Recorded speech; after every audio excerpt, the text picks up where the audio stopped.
entiendo que hoy han elegido para hacer un día de ayuno y oración. Y el tema tanto de esta mañana como de esta tarde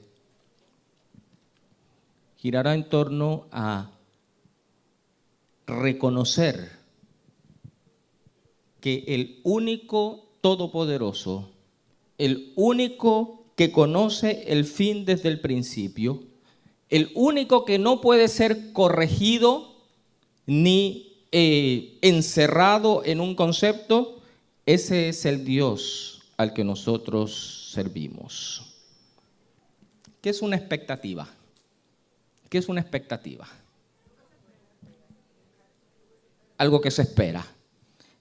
¿Cuántos de ustedes han tenido expectativas no cumplidas? ¿Y cuántos han ido con unas expectativas y han sido sobrepasadas? Es parte de la experiencia, ¿verdad? ¿Y saben qué? Cuando uno aprende a confiar en Dios, cuando uno deja que Dios dirija su vida, uno se va a encontrar con frecuencia con esas dos situaciones. Que uno tiene unas expectativas de que Dios va a hacer esto y Dios simple y sencillamente hace algo totalmente distinto. Y otras veces uno llega con unas expectativas pequeñas y Dios rompe los muros y hace cosas mucho más grandes de las que nosotros esperábamos. En el año 1994, finalmente yo decidí que aceptaba el llamado de Dios al ministerio. Pero obviamente yo soy una persona demasiado racional, demasiado temerosa de la incertidumbre. Así que cuando yo ya había tomado esa decisión y había programado o planificado empezar mis estudios de teología en la Universidad de Montemorelos, yo saqué un fin de semana, así como el de ahora, que hay un día de fiesta, y tomé un avión y viajé a la ciudad de Monterrey y de ahí me trasladé a la Universidad de Montemorelos. Y yo pedí días antes de ese viaje, llamé al rector de la universidad y le dije: profesor Castillo, yo voy a viajar para la universidad, necesito que usted me dé un espacio para hablar con usted. Y él me dijo: claro que sí, aquí te recibimos. Así que llegué ese fin de semana y entonces el viernes finalmente me reúno con él y le digo: profesor Castillo, usted no me conoce a mí, pero yo voy a ser estudiante de esta universidad del próximo año escolar, así que yo voy a venir aquí a la universidad con mi esposa y voy a empezar estudios en teología.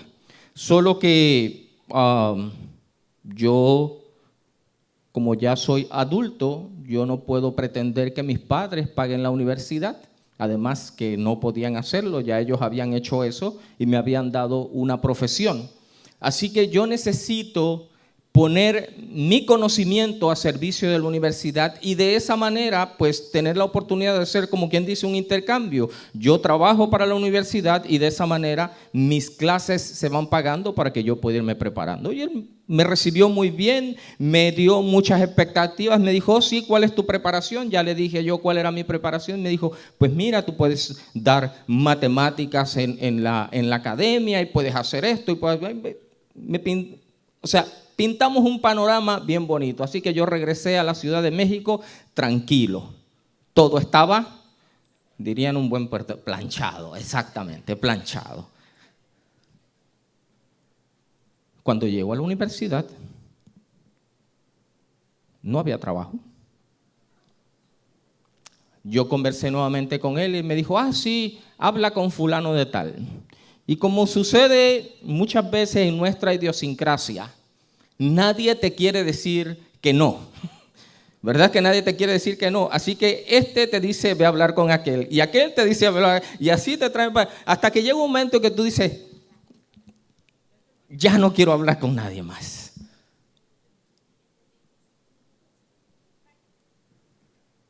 Pero aquí estoy, 23 años después.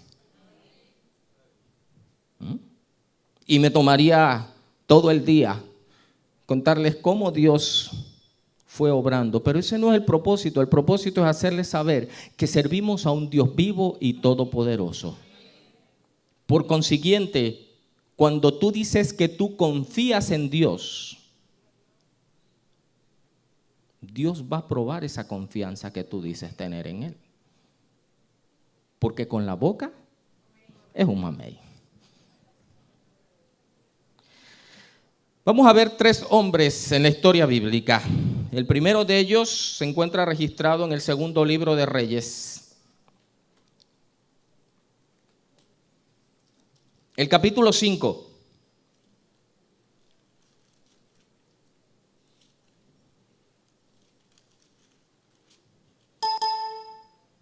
Segundo de Reyes, capítulo 5, versículo 1. Dice que el rey de Siria sentía una gran admiración por Naamán. Estoy leyendo una traducción dinámica que se conoce como la Nueva Traducción Viviente, así que tal vez se van a sentir extraños si tienen la versión Valera cuando yo lea. El rey de Siria sentía una gran admiración por Naamán, el comandante del ejército, porque el Señor había dado importantes victorias a Siria por medio de él. Pero a pesar de ser un poderoso guerrero, Naamán padecía de lepra. Por lo tanto, Naamán estaba condenado ¿a qué? A muerte. Y una muerte lenta y dolorosa. Como algunos padecimientos de nuestra actualidad. Así que me imagino, vean la introducción del libro. Ponen a Naamán como algo especial, porque no es Naamán el que está diciendo yo he hecho esto, yo he hecho lo otro. Es el rey el que dice que lo tenía ¿en qué? En alta estima. Pero sus victorias, su valor, su talento, su capacidad intelectual, su capacidad financiera se veían opacados por una realidad: tenía lepra. Y en ese momento, no importa cuánto dinero pagara, no había manera de que él fuera sanado de la enfermedad.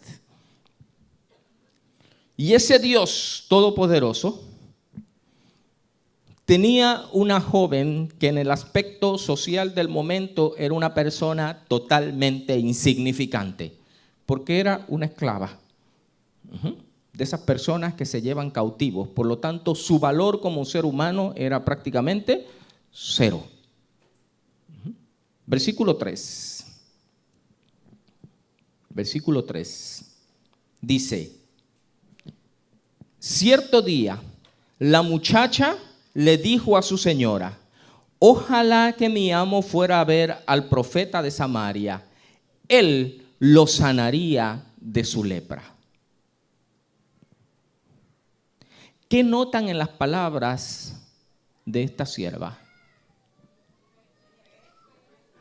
Fe, conocimiento de Dios, del poder de Dios. Porque ella no dice, bueno, tal vez el profeta. No, ella da por sentado, ojalá él fuera. Porque si él se encuentra con el profeta en Samaria, él va a sanar. Y yo me imagino que esto impactó al rey. Primero a la esposa. Y me imagino que fue y le dijo, mira, esta jovencita dice que tú puedes sanar. ¿Y quién es esa jovencita? Pues de las esclavas que trajimos de allá de... Por favor, ¿qué conocimiento tiene ella de medicina? No, pero dice que hay un profeta. ¿Un qué? ¿Qué es eso de profeta? No, en este momento Naamán no se pone a racionalizar. Naamán se aferra a esa posible esperanza de ser sanado. Y Naamán decide ir, habla con el rey le da cartas para que vaya. Versículo 11. Naamán se enojó mucho y se fue muy ofendido y dijo, yo creí que el profeta iba a salir a recibirme esperaba que él moviera su mano sobre la lepra e invocara el nombre del Señor su Dios y me sanara. ¿Cómo se llama eso? ¿Cómo se llama eso que Naamán estaba diciendo? Expectativa. Yo pensaba, yo creí. Yo no soy cualquier persona, yo soy el general de Siria. En estos momentos este pueblo está bajo nuestro zapato. Y este profeta ni siquiera tiene la cortesía de salir a recibirme. Y se fue como enojado, porque yo pensaba que él iba a hacer esto y esto. ¿Y saben qué? Nosotros no nos damos cuenta con cuánta frecuencia imitamos a Naamán.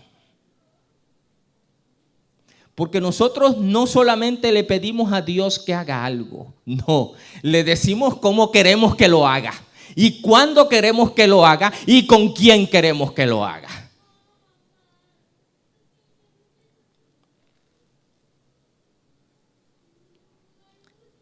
Y el Señor, cuando nosotros tenemos esa actitud, nos dice simple y sencillamente: no te vistas, que no vas. Y él se fue furioso. Él viajó de Siria a Samaria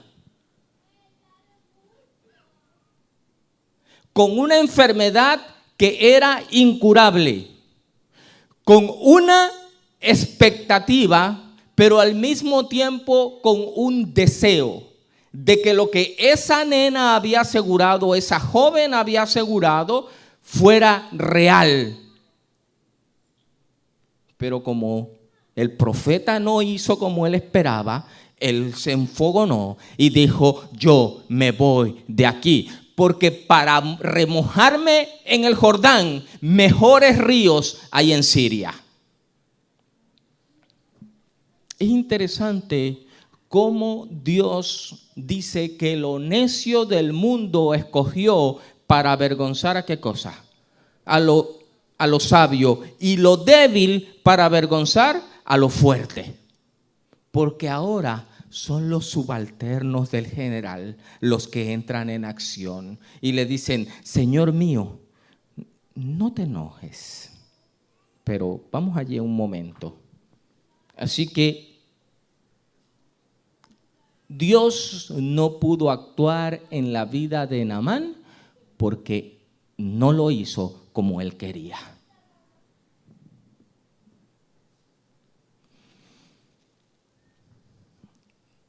Son las expectativas basadas en el pensamiento humano. Ahora, no vayamos tan rápido contra Naamán, porque después de todo, ¿qué conocimiento tenía Naamán de Dios? O sea, de ese Dios que leímos, que leyó Héctor, que dijo: yo soy Dios y fuera de mí no hay nada. ¿Qué conocimiento tenía Naamán de ese Dios? Ninguno. Pero vamos a ver ahora a un líder religioso. Marcos capítulo 5. Versículos 21 al 23. Y dice lo siguiente: Jesús entró de nuevo en la barca y regresó al otro lado del lago, donde una gran multitud se juntó alrededor de él en la orilla. Entonces llegó uno de los líderes de la sinagoga local, llamado Jairo. Cuando vio a Jesús, cayó a sus pies y le rogó con fervor: mi hijita se está muriendo. Y dijo: por favor, ven, pon tus manos sobre ella para que sane y viva. Este no es Naamán. Este no es un incrédulo, este no es un pagano, este no es un gentil ni un extranjero. Es el líder de la sinagoga local. Pero repite las mismas palabras de Naamán. Yo pensaba que él iba a venir, porque, vuelvo y repito, no solamente le decimos a Dios que actúe, sino queremos decirle cómo, cuándo y dónde. Y entonces yo me pregunto: ¿quién es Dios? ¿Tú o él?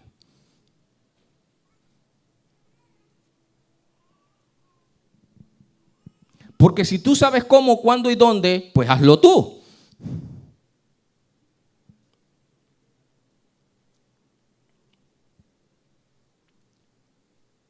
Ven, pon las manos sobre mi hija y ella va a sanar. Es interesante que Jesús no discute con Jairo. Siguen caminando. ¿Eh? Siguen caminando. Vamos a ver el tercer caso. Lucas, capítulo 24. Ahora no es un incrédulo, ahora no es un líder religioso, ahora son dos discípulos de Jesús. Caminaron con Jesús 3 años y medio. Se supone que algo hubieran aprendido, algo se les hubiera pegado. Se supone que su pensamiento y su concepto de ese Dios todopoderoso fuera un poquito más amplio que el del líder religioso, que aunque era el líder de la sinagoga, sabemos que en ese tiempo las costumbres, los dogmas, las tradiciones, el pensamiento humano había opacado la voluntad de Dios en la vida espiritual del pueblo. Capítulo 24 del libro de Lucas, del Evangelio de Lucas. Y ahora vamos a ir al versículo 17. 24, 17. Y dice así. Él les preguntó, ¿de qué vienen discutiendo tan profundamente por el camino? Se detuvieron de golpe, con sus rostros cargados de tristeza. Entonces uno de ellos, llamado Cleofas, contestó, tú debes ser la única persona en Jerusalén que no oyó acerca de las cosas que han sucedido allí en los últimos días.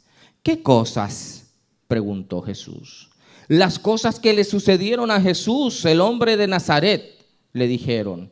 Era un profeta que hizo milagros poderosos y también era un gran maestro a los ojos de Dios y de todo el pueblo.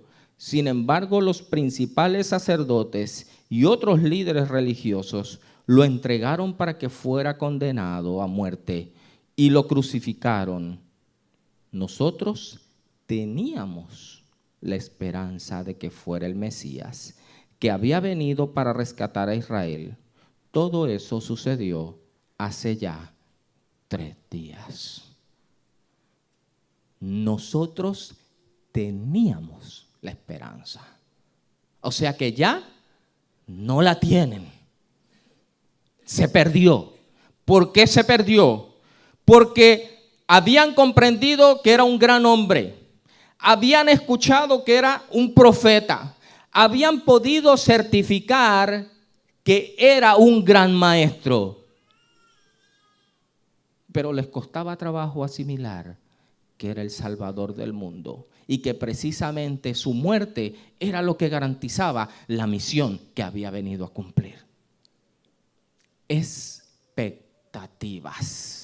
Y cuando nos aferramos a nuestras expectativas, cuando nos aferramos a lo que queremos, como lo queremos y cuando lo queremos, nos limitamos o más bien impedimos que Dios sea Dios.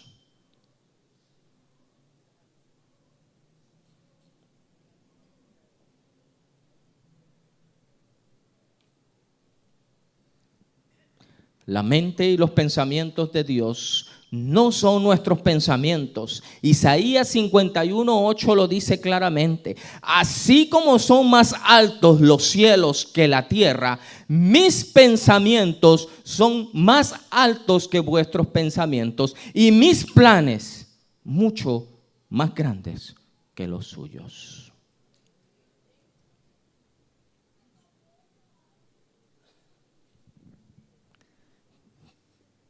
Pero no es fácil. Y cuando ya pensamos que lo estamos logrando, es como si hubiera un cortocircuito que vuelve y se instala. O como un virus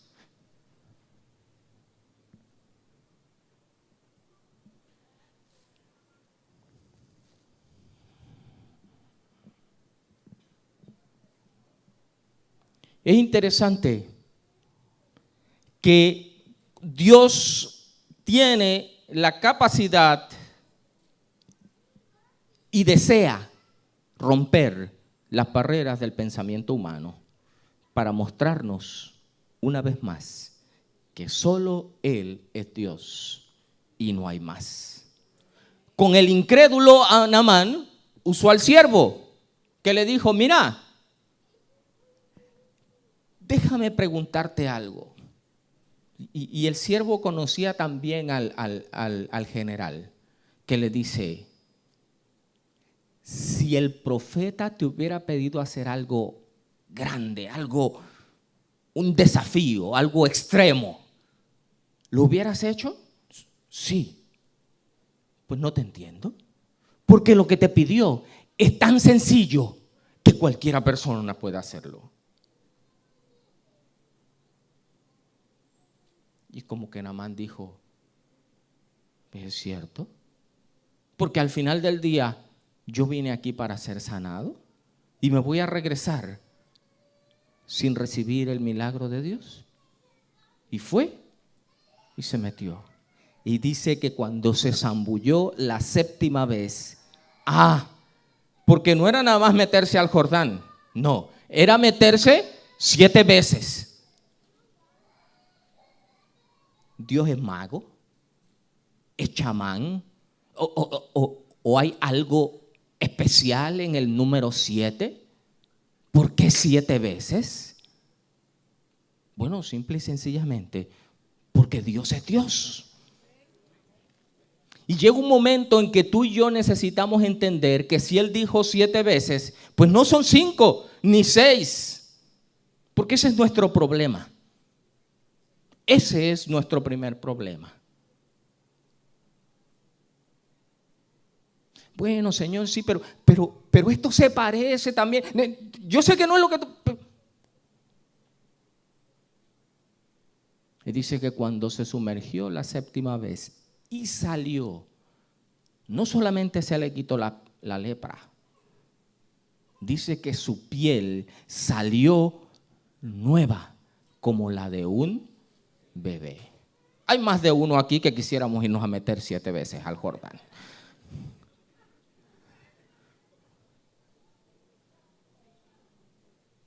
Aunque no tenga lepra, solo para que mi piel vuelva a ser nueva como la de un bebé.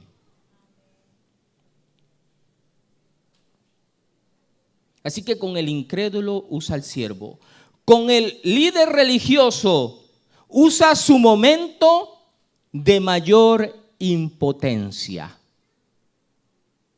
Jesús va caminando con Jairo, porque Jairo dirige. Jairo trae la lámpara de Aladino en la mano.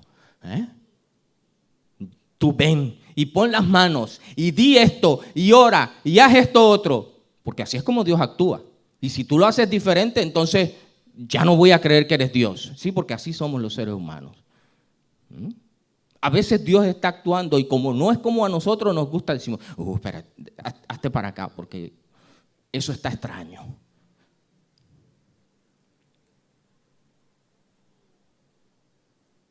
Y allí va Jairo, queriendo tener el control, porque estaba acostumbrado a tener el control. Estaba acostumbrado a que yo tomo un avión y voy, hablo con el rector y dejo todo planchado. Y cuando y luego le digo: gracias Dios, porque tú eres grande. Y Dios se me queda viendo como diciendo: ¿quién es el grande, tú o yo?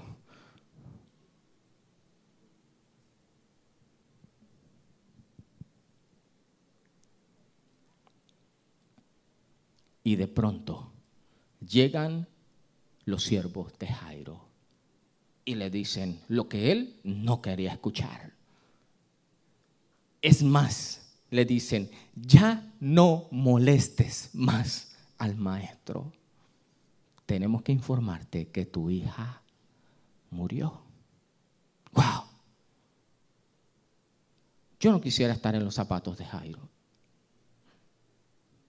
Porque Jairo rompió muchas barreras para ir y postrarse a los pies de Jesús. porque ningún líder religioso iba a ser considerado líder si aceptaba a Jesús como Señor. ¿Se acuerdan cuando Jesús sana al ciego de nacimiento y se arma una garata allá en el Sanedrín? Y entonces viene Nicodemo y le dice, pero mira, ¿acaso alguien juzga a una persona sin haber sido escuchado? Y los otros voltean y le dicen, ¿qué? ¿Tú ya eres uno de ellos también? Y el otro dice, no, yo nada más decía lo que dice la ley. Ahora, Jairo rompió muchas barreras para llegar hasta donde Jesús. Porque somos bien rápidos para coger la piedra contra los que fallan. Jairo públicamente se postró delante de él y le dijo, ven por favor, le rogó, ven por favor que mi hija se muere. Pero inconscientemente, Jairo quería seguir teniendo el control.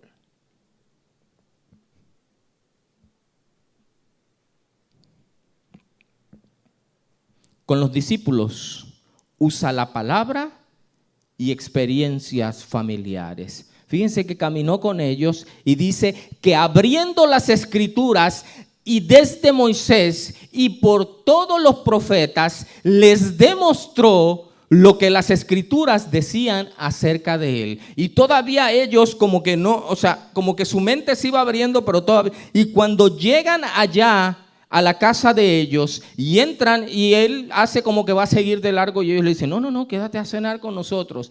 Dicen que cuando él partió el pan, hay ciertas cosas que los seres humanos hacemos que nos identifican. Cuando él partió el pan, ellos, ¿qué cosa? Supieron que era Jesús. Ellos supieron que era Jesús. Yo soy Dios y no hay más.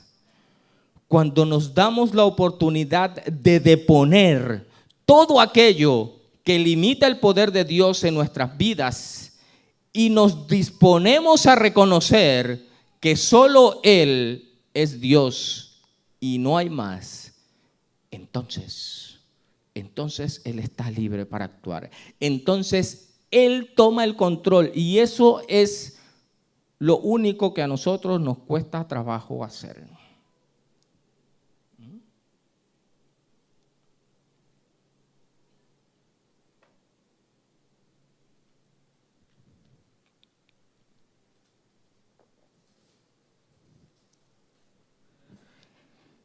Y hay tres cosas, tres lecciones que vamos a aprender de estos tres hombres.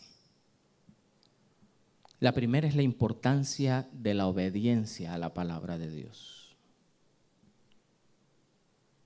Si yo siempre espero a entender para obedecer, me voy a perder muchas bendiciones, porque hay cosas que nunca voy a entender.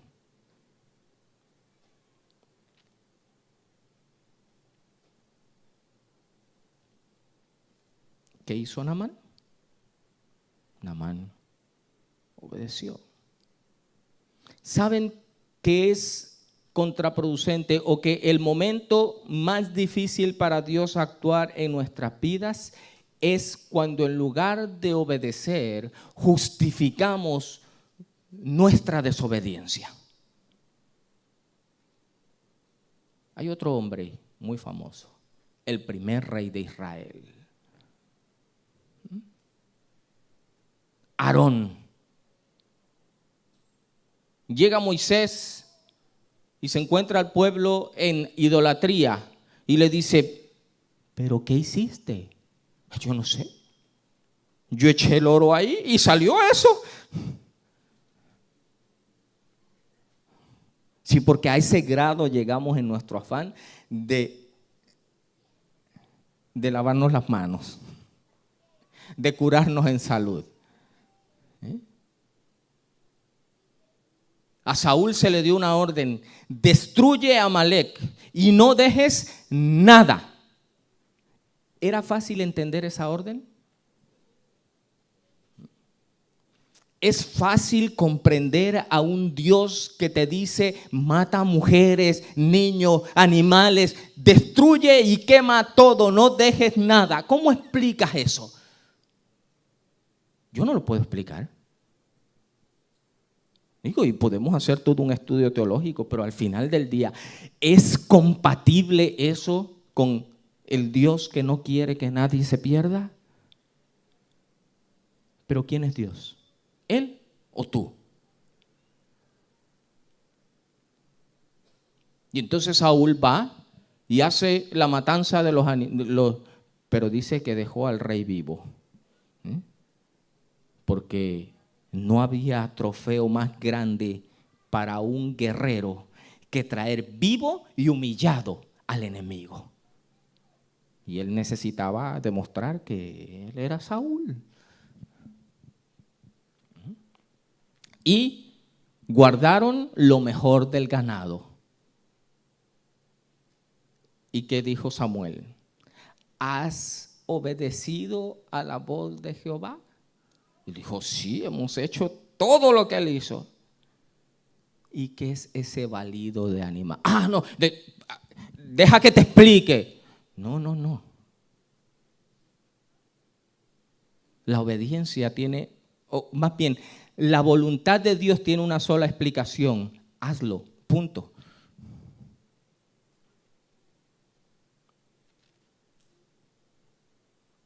Así que el primer paso para que el poder de Dios se revele ilimitado en nuestras vidas se llama obediencia. Y no estoy hablando de un quid pro quo, no estoy hablando de que yo hago esto para que tú me des esto. No. Obediencia está basada en confianza. Él es Dios. Si Él dijo por allí, es por allí.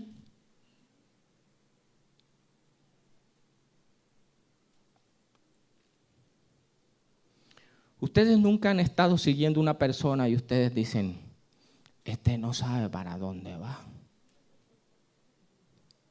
Pero tú tampoco sabes. Así que dice, y cuando llegas al lugar,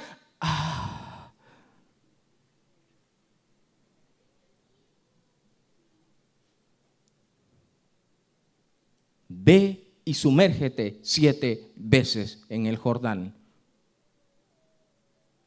Sencillo. Es en el Jordán, es sumergido y son 7 veces. ¿Por qué?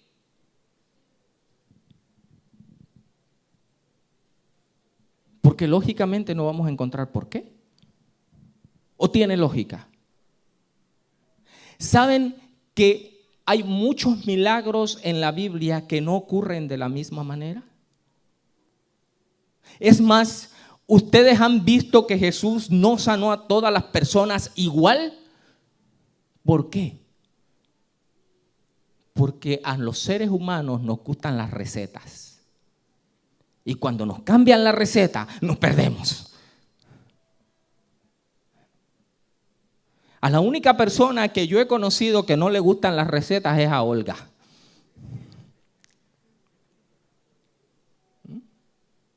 Olga llega a un restaurante, prueba algo y dice: esto tiene esto y esto. ¿En qué cantidades? Eso lo averiguará después.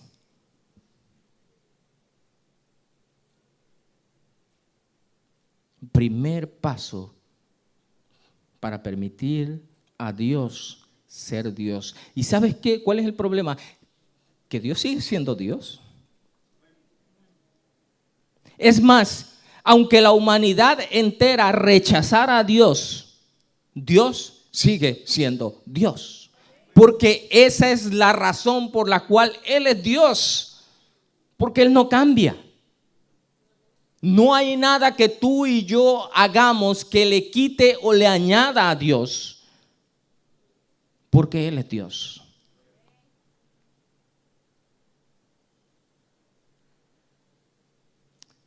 Así que el primer paso es la obediencia.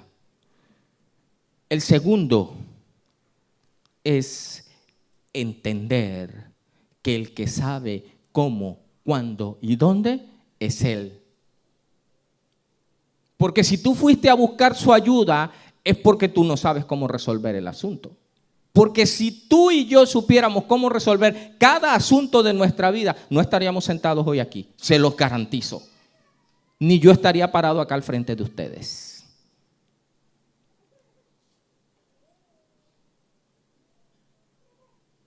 Así que no le digas cómo, ni cuándo, ni dónde. Solo dile qué. Es más, a veces no sabemos ni qué. A veces no sabemos ni qué. Porque le pedimos una cosa y después decimos, no.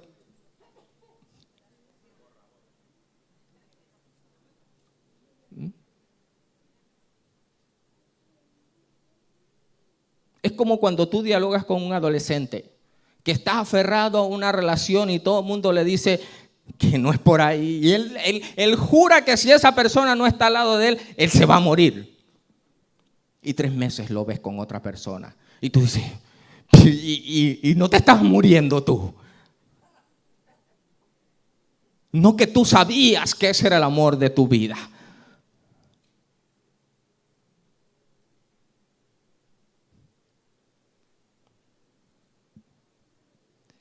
Deja a Dios dirigir.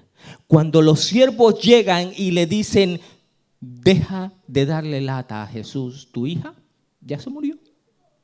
Yo pregunto, ¿alguno de ustedes tiene la solución para la muerte?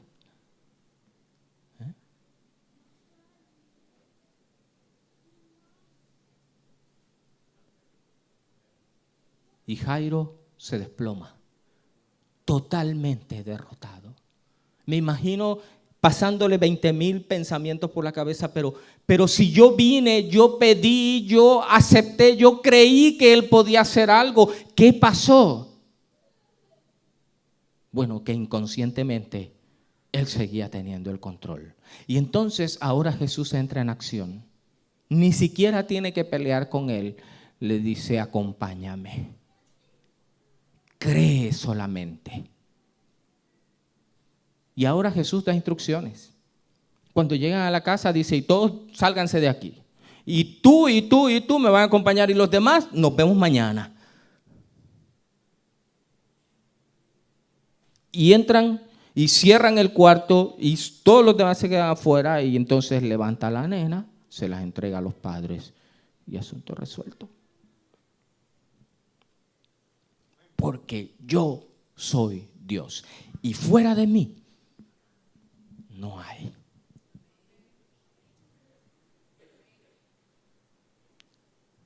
Y tercero, cuando tú permites que Dios vaya dirigiendo tu vida, cuando tú te das la oportunidad de obedecer sus instrucciones, aunque no las entiendes. Un joven me preguntó un día, yo tengo una duda. Y normalmente cuando los muchachos tienden a hacer preguntas en las que ellos saben la respuesta, pero quieren saber si tú sabes la misma respuesta que ellos saben. ¿Por qué si las relaciones sexuales no son pecado en el matrimonio? Porque son pecado antes. Porque si algo es bueno y si algo es malo. Pero ¿por qué algo que es bueno en otros casos es malo?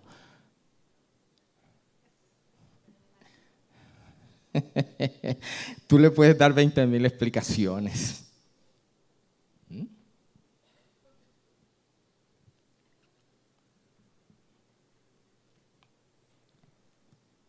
Cuando uno comprende el plan de Dios, renace la esperanza.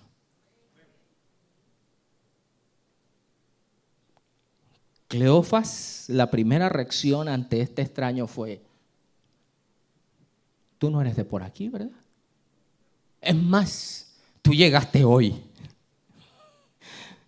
O estabas en un viaje porque ni te enteraste. Todo el mundo está comentando lo que pasó. Tú eres el único que no lo sabe. Y Jesús le dice, no, ¿me lo quieres explicar? Así de grande es Dios. Porque cuando tu hijo pequeño viene y te dice cosas absurdas, tú lo sientas ahí y le dices, mira, esto es así, ¿ok? Pero Dios le dice, a ver, dime, cuéntame. Pues de Jesús. Que unos decían esto y otros decían, y nosotros pensábamos, nosotros teníamos la esperanza de que Él fuera el Mesías. Pero ni siquiera a la legión de romanos que le enviaron pudo vencer, mucho menos para salvar a Israel. Porque ellos siguen pensando en su plan, en sus expectativas. Y entonces finalmente le dice, ¿ya terminaste? Sí, pues ahora siéntate ahí. ¿Has leído esto? Y esto, y esto, y esto. Y es como cuando de pronto dice, todo eso se cumplió al pie de la letra. ¿Sí o no? Sí. Entonces cuando Él parte el pan, dice, es Él. Viajaron a Emaús arrastrando los pies y regresaron a Jerusalén corriendo. La misma noche, yo creo que hasta el pan dejaron en el plato.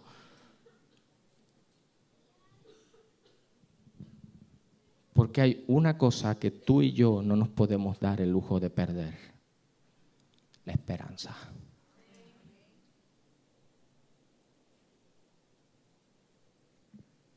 Y la esperanza está depositada en alguien que no puede mentir,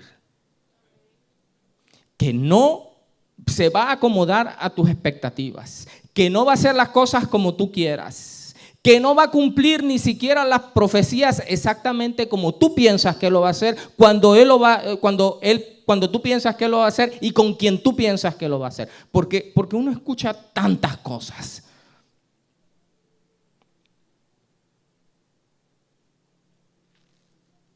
Pero en medio de todo lo que escuchas, tú necesitas saber que aquel que ha de venir, vendrá y no tardará.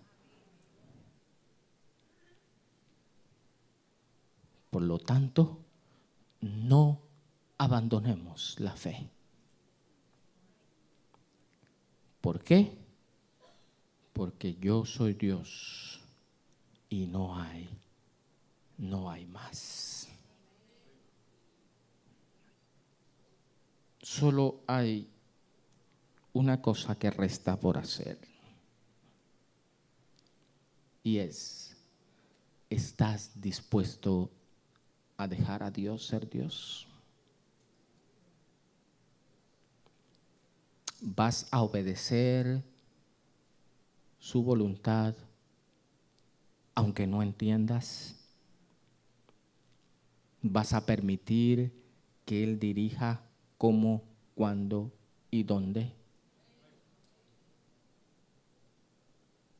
Y vas a alcanzar esa profundidad de fe que no importa lo que esté pasando a tu alrededor, no vas a decir como Cleofas: teníamos esperanza. No, tú no tenías esperanza, tú tienes esperanza. Seguiremos teniendo esperanza porque nuestra esperanza no está depositada en un ser humano.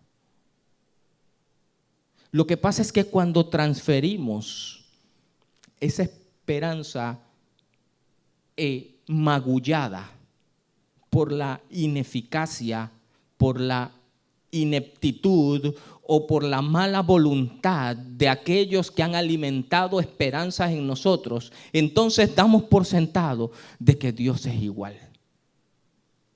Pero Dios no es hombre para que mienta, ni hijo de hombre para que se arrepienta.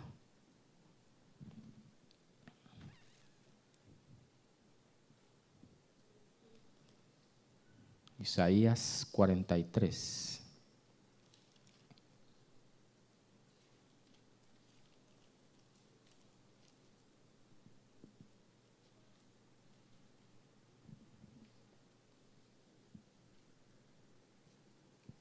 Versículo 13. Desde la eternidad y hasta la eternidad, yo soy Dios. No hay quien pueda arrebatar a nadie de mi mano, y nadie puede deshacer lo que yo he hecho. Ese es el Dios al que tú y yo somos llamados a servir. ¿Quieres creerle? Pues entonces ponte de pie.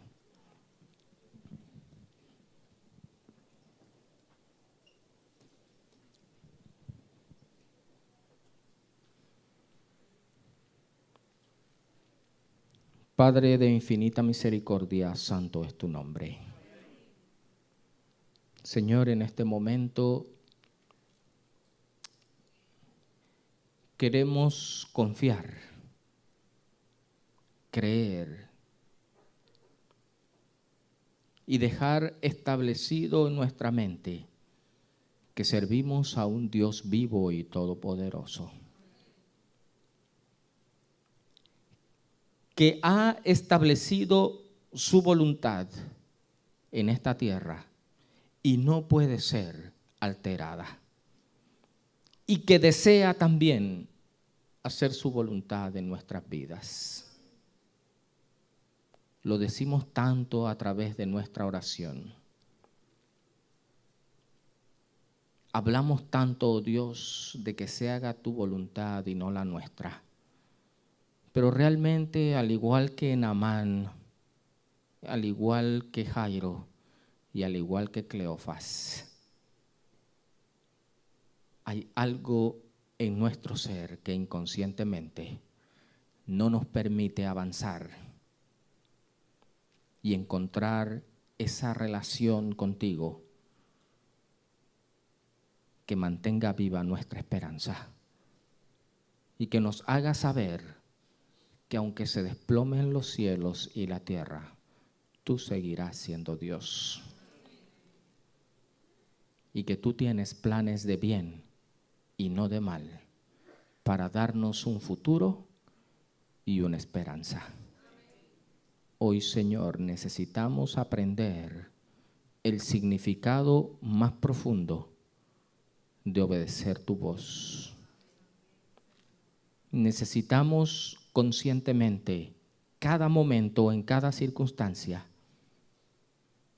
a estar dispuestos a darte el control y sobre todas las cosas, que nada ni nadie pueda arrancar la esperanza de nuestro corazón de que muy pronto habrá cielos nuevos y tierra nueva donde ha de reinar la justicia.